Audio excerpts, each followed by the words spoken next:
ফাহাদ, তুমি কোথায়? রাতে বাসায় আসো না কেন? আমি তো আমার বাসায়।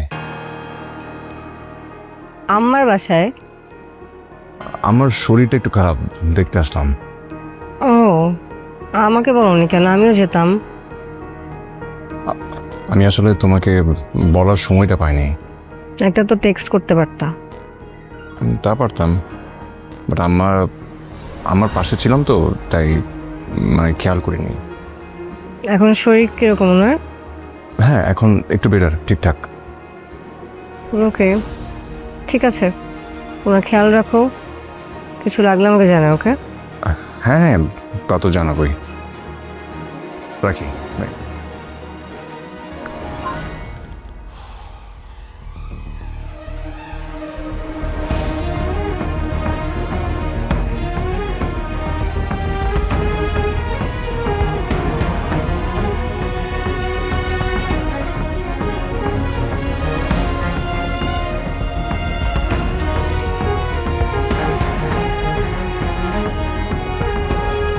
আমার ছোট ভাই আমার এক্স গার্লফ্রেন্ডকে বিয়ে করে ফেলেছে।